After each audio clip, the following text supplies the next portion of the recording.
આમની શિષ્યા છે એ કુંભારની દીકરી રૂપલ નામ હતું. અત્યારે હાલમાં ભાવનગર ની અંદર રૂવાપરીમાં છે. રૂવાપરીમાં બરોબર. એમની હારે આ ઇતિહાસ જોડાયેલો છે. ઇતિહાસ દાદાએ તો અહીંયા તમને કહો 18 વર્ષ થઈ ગયા છે અને કઈ સંતાન નથી. એમને પણ દીકરા દીધા છે. એ ઘોઘાના ડાભી પરિવારમાં છે અને ઘોઘાની અંદર સોલંકી પરિવાર છે. સોલંકી પરિવારને ત્યાં બનાવ બનેલો છે. એવા તો અનેક બનાવ બન્યા.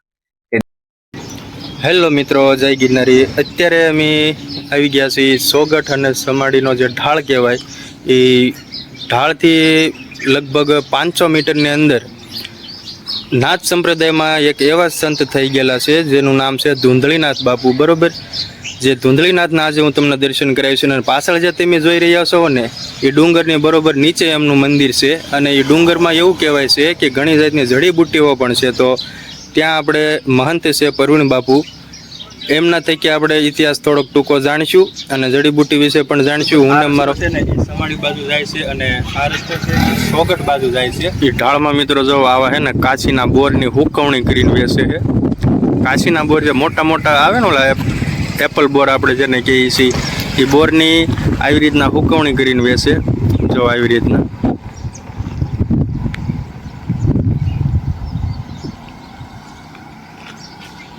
તો મિત્રો આપણે ઇતિહાસ થોડોક જાણી લઈએ. બરોબર, આવો.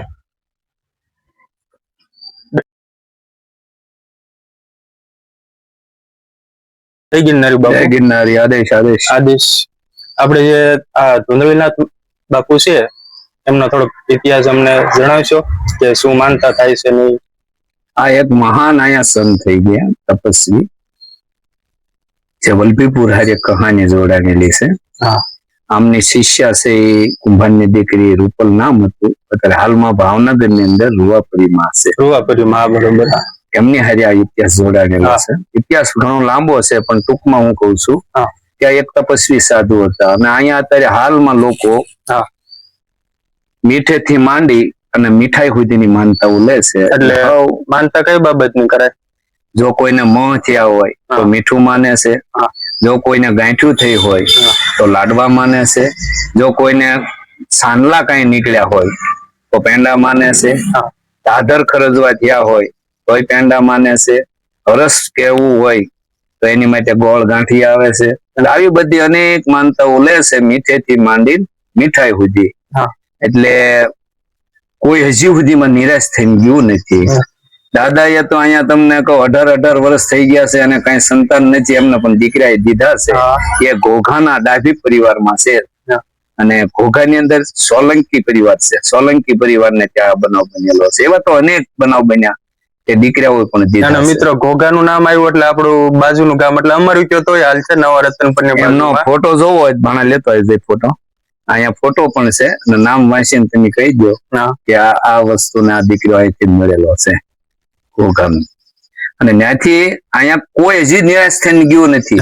આ એક તપસ્વી સાધુ છે. આ વસ્તુ એવી છે કે માનો ને કે અહીંયા દટનસુ પટન થઈ ગયેલો, અહીંયા પણ દટનસુ પટન હતું. કોઈ વસ્તુ હતી નહીં પણ જાગૃત અમારા ગુરુ મહારાજ ની દયાથી થયું છે. આ જોવો એ બાળકનો ફોટો છે. યક્ષ શંકરભાઈ સોલંકી, ગામ ઘોઘા. બરોબર, ઘોઘા એટલે આપડા બાજુનું જ ગામ છે. બરોબર, એટલે આવી પણ બધાની ઈચ્છાઓ પૂરી કરે છે. આ નાથ સંપ્રદાયના સાધુ છે અને જે કઈ વસ્તુ બની છે અહીંયા એ એક ધર્મ ની ખાतिर બનેલી છે. કોઈ અધર્મ થયો નથી. કે દટન સુપટન એટલે શું? શેનું દટન સુપટન થયું છે? અધર્મનું. કઈ દટન સુપટન એટલે બધાને દાટી દીધા એમ નથી. આ ધર્મમાં જે અધર્મ હતો એનો નાશ કરેલો છે. અને આ ધૂંધળીનાથે ઘણી જગ્યાએ આના 84 પાટણ ની અંદર આવું બનાવ બનેલો છે. આની શાખાઓ કચ્છમાં પણ છે. ત્યાં ધર્મનાથજી બોલે છે. અહીંથી ચોટીલા બાજુ જાવ તો ધાંધલ છે, ત્યાં પણ ધૂંધળીનાથ છે. એટલે ધૂંધળીનાથ ના ઘણા ધૂણા છે અને આ 100 ધૂણો એનો હતો અને અહીંયા તપસ્યા કરેલી છે.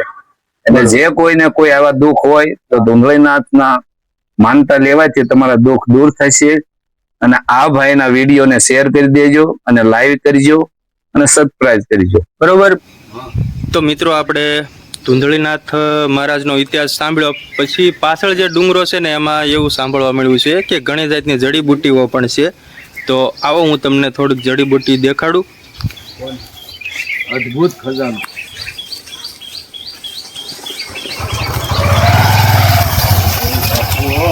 મિત્રો આપણને બાપુ પોતે દેખાડવા આવે છે, બરોબર ને? આપણને કદાચ અમુક નામ આવડે ન આવડે, ઉપયોગ એનું શું ફાયદા થતા હોય એ આપણને ન ખબર હોય. જો આ વેલને સતવારી કહેવામાં આવે. હા, સતવારી. સતવારી. અને અમુક આની કિંમત તમે જાણજો, સર્ચ કરજો. હા તમે ગૂગલ તમને જવાબ આવશે. હા. સતવારીની વેલ કોને કહેવાય? આ હા. સતવારી અદ્ભુત શરીર માટે ઉપયોગી છે. હા ત્યાંથી હાલ્યા તમે જેમ બનો આખો આ ડુંગર અદ્ભુત ખજાનો છે. હા કુદરતી અદ્ભુત ખજાનો કે જે એક એક વેલ પણ કિંમતી છે. જો આને અઘેડો કહેવામાં આવે. શું કહેવાય બાપુ? અઘેડો. આ અઘેડો પણ બહુ જ કિંમતી છે. હા આને અઘેડો કહેવામાં આવે. ત્યાંથી હાલો આ બાજુ એક એક વસ્તુ તમને કિંમતીમાં કિંમતી વસ્તુ છે. આને અરણી કહેવામાં આવે. અરણી. અરણી. આનું નામ છે અરણી. હા આ ગમે એવો દુખાવો હાડકાનો હોય તો આ મટાડો. હા ત્યાંથી આવો અહીં અદ્ભુત ખજાનો જે આ ફાઈનના ભજીયા બનાવે છે, ભાજી બનાવે છે, હા. એ આ ફાઈન. જો મિત્રો, ચોમાસાની સિઝન ચાલુ છે ને આપણે ભજીયાની વસ્તુ આવી ગઈ છે. ફાઇન કહેવાય આને. અને ફાઈન કહેવાય. હવે અદ્ભુત ભાજીઓ અહીંયા છે. મિત્રો આપણે મિત્રો આવી અનેક જડીબુટીઓ છે. જો આપણે કદાચ આવી રીતના તમને કહેવા રહીશું તો કલાકો ઘટે છે, બરોબર ને? તો આ જો તમે જે ડુંગર જોઈ રહ્યા છો ને એની અંદર પણ ઘણી જડીબુટીઓ છે એવું કહેવામાં આવે છે, બરોબર?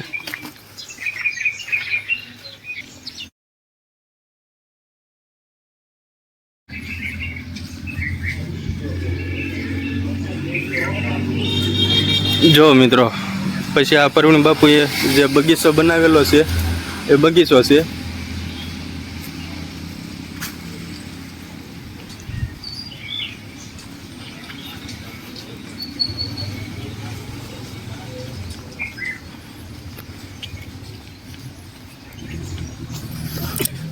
છે ને મિત્રો, એકદમ આપણે ગીરમાં આવી ગયા હોય એવું લાગે હો.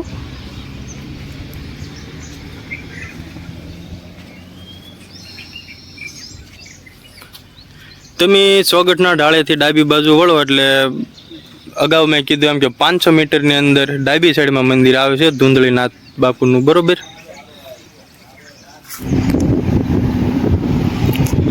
અને બીજું મિત્રો કે આપણે જ્યારે આ ધૂંધળીનાથ બાપુના દર્શન કરવા આવીને તો ભક્તોને આવી ભીડ સેવાકી આપણે જે સ્વયંસેવકો કહેવાય અથવા તો દર્શન કરવા આવતા હોય એવા શ્રદ્ધાળુઓ અહીંયા અખૂટ હોય, ખૂટે જ ને ટૂંકમાં, બરોબર? આવી ભીડ તો હોય ને હોય જ.